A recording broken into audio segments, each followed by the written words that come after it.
Concerning those who blaspheme and curse others, what the Holy Bible and saints say. Not even the earth accepts the blasphemer. Blasphemy is a great sinful fall. Cursing God, who is the giver of all life and all goods, is terrible just to think about.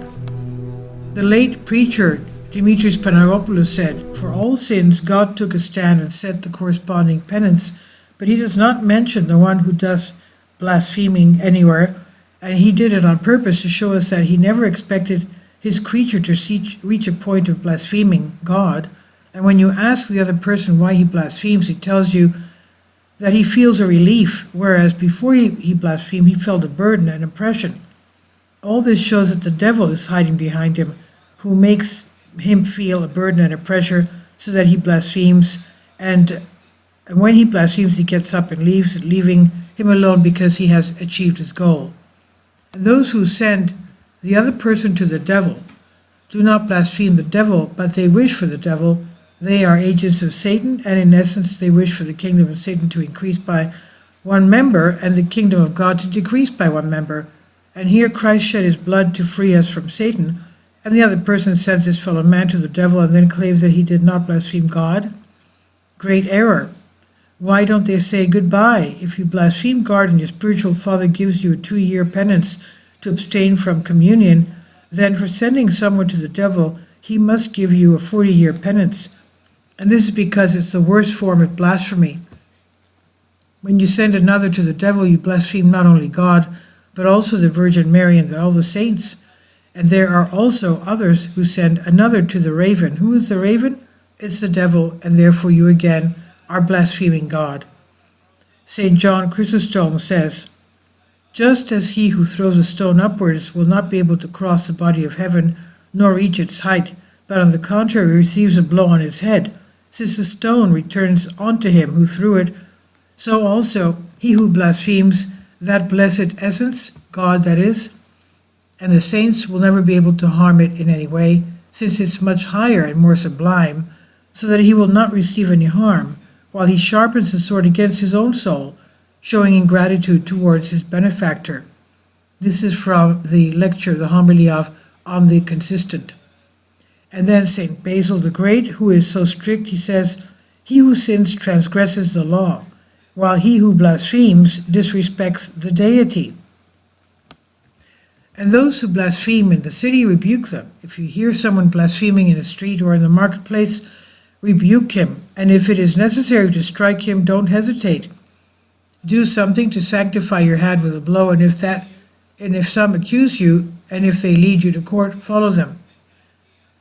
This is from the Holy Parallels by St. John the Damascene. The blasphemer becomes worse than Satan, for Satan, the incarnation of evil, is capable of committing all sins. Only one thing he does not dare to do is blaspheme. What does the Holy Bible say? Even the demons believe. And what does it add? And blaspheme? Quite the opposite, and they are terrified. Fear and terror seize them when they think of the power of the Almighty. Remember them when they saw Christ in the country of the Gadarenes and were ordered to leave the possessed. They did not dare blaspheme God, but trembled. They besought him. And the demons besought him, so the blasphemy, which even Satan dares not utter, is committed by the blasphemer.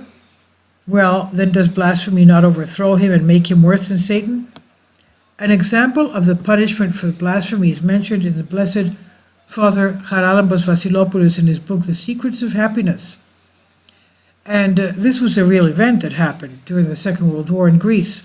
It was December 27, 1940, when the Greeks were fighting for their homeland against the Italians and Turks. And the battle was raging in Tepeleni. Transporters were carrying ammunition to the fighters. On the way, they met a wounded man with a wound to the shin. "Courage, comrade," they told him. "We'll come back to get you." He blasphemed the name of the Virgin Mary, and upon hearing the blasphemy, the soldiers were horrified, because it should be noted that blasphemy had been completely abolished there. As the foreigners used to say, the Greeks up there lived like saints and fought like heroes.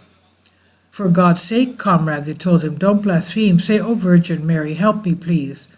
But he in his pain continued to blaspheme continuously.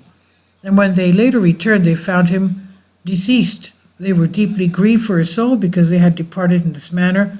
Since there was no priest in that area, they dug a pit with their bayonets and buried him.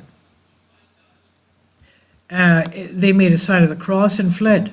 But as soon as they had gone about 20 meters away, so 60 feet away, a shell from Tepeleni came, dug him up, and threw him 10 meters away.